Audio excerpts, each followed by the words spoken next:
एक राजपुत्र होते हुए भी कर्ण सूत पुत्र कहा गया। कर्ण एक महान दानवीर था। अपने प्राण और वसन के लिए कर्ण अपने प्राणों की भी बलि दे सकता था।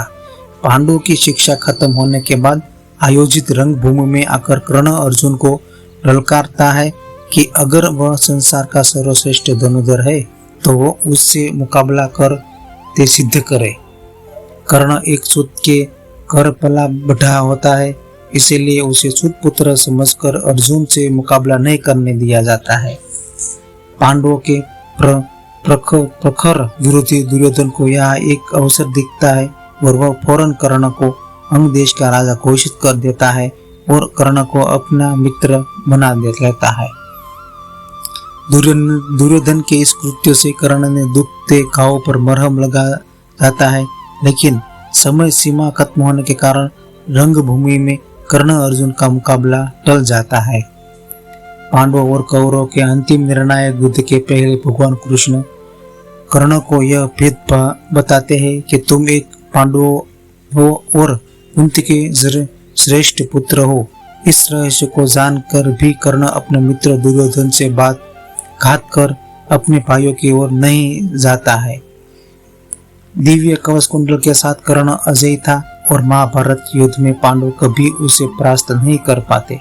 अनंत इंद्रदेव उससे सुबह स्नान के समय ब्राह्मण रूप में आकर दान में कवच कुंडल मांगते हैं। पिता सूर्यदेव द्वारा दिखाए गए स्वप्न से कर्ण को यह बात पहले ही ज्ञात हो जाती है कि इंद्रदेव उससे स्वरूप बदलकर कवच कुंडल मांगने आएगा। पर फिर भी दानवीर कर्ण ब्राह्मण रूपी इंद्रदेव को खाली हाथ नहीं लौटता और ऊंची मांग पूरी करता है।